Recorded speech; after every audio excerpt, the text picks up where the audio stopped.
नमस्कार दोस्तों, आज हम बात करेंगे डेविड और गोलियत के बारे में। दोस्तों, डेविड और गोलियत की कहानी 4वीं शताब्दी से बाइबल की सबसे प्रसिद्ध कहानियों में से एक रही है। यह कहानी एक साहस, विश्वास और जो असंभव दिखता है उसे संभव देखने का पाठ है। डेविड जेसी का 12 पुत्रों में से सबसे छोटा पुत्र था। एक दिन इजराइल देश को फिलिस्तीनी सेना से लड़ने के लिए बुलाया गया। डेविड के भाई युद्ध में लड़ने गए थे। छोटा डेविड घर पर ही रुका। दोनों सेनाएं एक गहरी घाटी के दो तरफ इकट्ठी हुई। एक बहुत ही विशालकाय फिलिस्तीनी जिसका नाम गोलियत था और जो 9 फुट ऊंचा था, 40 दिन तक हर रोज युद्ध रेखा पर इजराइल की सेना के सामने आकर उन्हें युद्ध के लिए ललकारता था और उनका और इजराइल के भगवान का मजाक उड़ाता था। गोलियत उन्हें लड़ने के लिए कहता था, पर इजराइल के राजा सौल और इजरायली लोग उससे बुरी तरह आतंकित थे और कुछ भी करने को तैयार नहीं थे। डेविड को उसके पिता जैसी ने युद्ध भूमि को देखकर उसके भाइयों से वहां की खबर लाने के लिए कहा था। डेविड बहादुर था और उसने जब गोलियत को इजरायलियों का मजाक उड़ाते देखा तो उसे गुस्सा आया। उसे लोगों ने बताया कि राजा ने गोलियत से लड़ने वाले के लिए कुछ इनामों की घोषणा की हुई थी। उन्होंने उसे बताया कि इससे लड़ने वाले को राजा बहुत सारा धन देगा और उससे अपनी बेटी की शादी भी कर देगा और उन्हें इजराइल में रहने का कर भी नहीं देना पड़ेगा। इन इनामों को देखकर डेविड ने राजा सौल से उसे गोलियत से लड़ने की इजाजत देने को कहा और राजा ने उसे थोड़ी नानुकुर के बाद इजाजत दे दी, क्योंकि उनके पास तो उस समय कोई और था ही नहीं जो गोलियत का मुकाबला कर सकता। राजा ने उसे और भी हथियार देने चाहे, पर डेविड ने उसे दिए गए किसी भी हथियार को लेने से इनकार कर दिया। उसके पास केवल एक गुलेल, 5 छोटे पत्थर और एक जानवर चराने की लकड़ी थी, डंडी।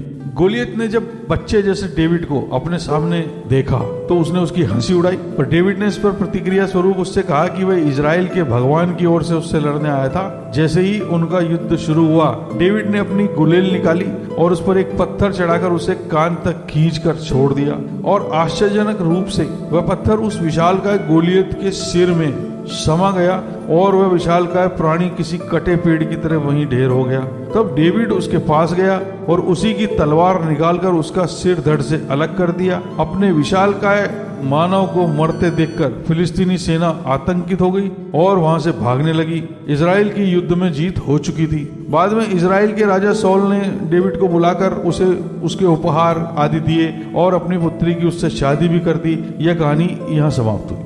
अब हम आते हैं कि हमें इस कहानी से क्या सीख मिलती है, क्योंकि आज के समाज में हर व्यक्ति किसी न किसी विशालकाय समस्या से ग्रस्त है, त्रस्त है, जो उसके सामने गोलियत की तरह मुंह बाए खड़ी रहती है। तो दोस्तों, इस कहानी से हमें 5 शक्तिशाली पाठ सीखने को मिलते हैं, जिनसे हम अपनी आज की समस्याओं को भी सुलझा सकते हैं। सबसे पहला जो पाठ है वो है, अपने डरों से बड़े बन जाइए। Be bigger than your fears.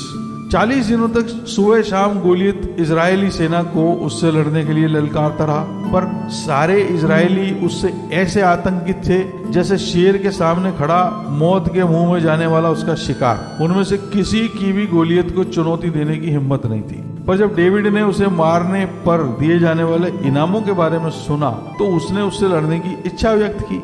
David Goliath से इसलिए लड़ पाया क्योंकि वह अपने डरों से बड़ा था, जो कि बाकी के इजरायली नहीं थे। उनके डर उनसे बड़े थे। तो दोस्तों, क्या आप अपने डरों से बड़े हैं? अगर आप नहीं हैं तो आपको उन चीजों से ही संतोष करना पड़ेगा जो आपके डरों से छोटी हैं, और आप अपने डरों के गुलाम बन जाएंगे। आप हमेशा उनसे नीचे नीचे ही उड़ते रहेंगे।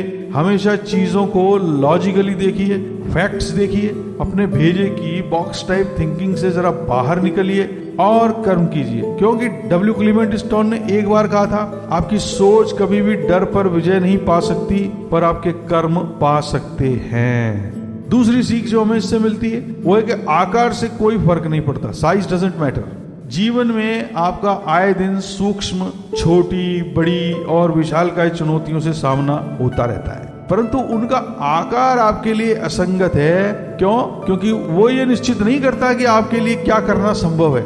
आपके लिए क्या संभव है ये केवल आपकी मानसिकता यानी माइंडसेट और आपके विश्वास यानी बिलीफ ही निश्चित कर सकते हैं। अगर डेविड के लिए आकार मायने रखता तो उसने गोलियत से लड़ने का साहस नहीं किया होता, खासकर एक डंडी, गुलेल और 5 पत्थरों के साथ। परंतु डेविड के सोचने का नजरिया दूसरा था।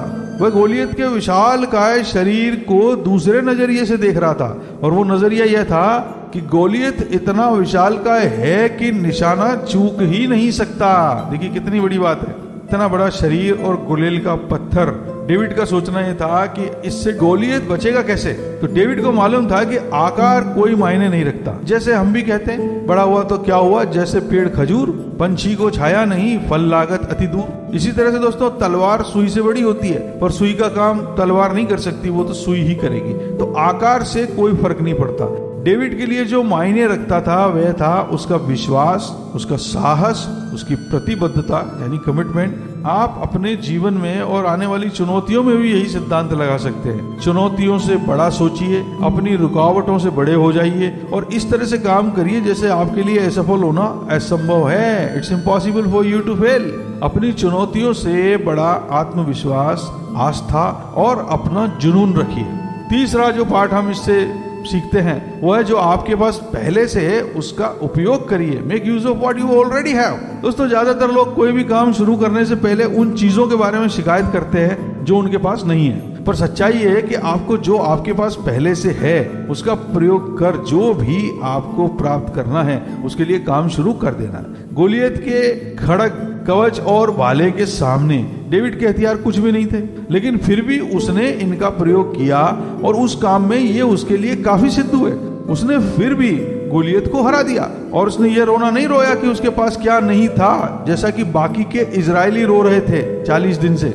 उसका नजरिया तो क्या हुआ का था और उसने गोलियत को हराकर सभी को सकते में ला दिया। जब बाकी सब लोग गोलियत के आकार और ताकत से डर रहे थे तो डेविड केवल एक गुलेल और एक पत्थर से गोलियत को परास्त करने के बारे में सोच रहा था। अक्सर दुनिया में वही लोग सफल होते हैं दोस्तों जो अपनी मजबूरी या उनके पास क्या नहीं है का रोना छोड़कर जो उनके पास है उससे ही अपने काम को शुरू कर उसे पूरा भी कर दिखाते हैं। इसलिए बहाने बनाना बंद करिए। क्या आपको कोई बिजनेस शुरू करना है तो जो आपके पास है उससे तात्कालिक अपना काम शुरू कर दीजिए। अगर आपको गाना गाना शुरू करना है तो अगर आपकी स्टूडियो तक पहुंच नहीं है तो मोबाइल पर रिकॉर्ड कर लीजिए। YouTube के वीडियो बनाना चाहते हैं जैसा कि ये वीडियो आप देख रहे हैं और आपके पास महंगे उपकरण नहीं है तो अपने फोन से वीडियो रिकॉर्ड कर लीजिए। ग्राफिक डिजाइनर बनना चाहते हैं तो YouTube पर वीडियो देखकर सीख लीजिए और फोटोशॉप न होने का बहाना मत करिए। करने वाले जो है उससे शुरू कर लेते हैं और जो उनके पास नहीं है उसका रोना नहीं रोते। चौथी चीज जो हम इस कहानी से सीखते हैं वो ये है कि यह संभव है, ऐसा विश्वास करिए। Believe it is possible. Israeli ये विश्वास नहीं कर पा रहे थे कि ये संभव है। उनका विश्वास शून्य था, जबकि डेविड का विश्वास 10 में से 10 जैसा था। इसलिए उसके लिए गोलियत से टक्कर लेना कोई बड़ी बात नहीं थी। और तो और डेविड ने राजा सॉल द्वारा दिए गए अन्य हथियार भी लेने से मना कर दिया। इससे भी हमें पता लगता है कि उसे अपने आप पर कितना विश्वास था। केवल एक विश्वास आपके जीवन को नई ताकतों और साहस से भर देता है। आपका विश्वास आपको लड़ाई लड़ने से पहले ही विजेता घोषित कर देता है। और दोस्तों जब आप युद्ध से पूर्व ही अपने आप को अपने मन में विजेता देख चुके होते हैं तो कोई आपको कैसे जीतने से रोक सकता है। हार और जीत आपके मन की आंखों में देखी गई आपकी खुद की छवि ही तो है। तो आप अपने सपने को सच करने के लिए जो भी कर रहे हैं, क्या आपको लगता है वह संभव है?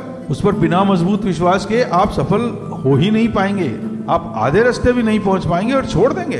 क्योंकि आपको ही विश्वास नहीं है तो दूसरों को आप क्या विश्वास दिलाएंगे?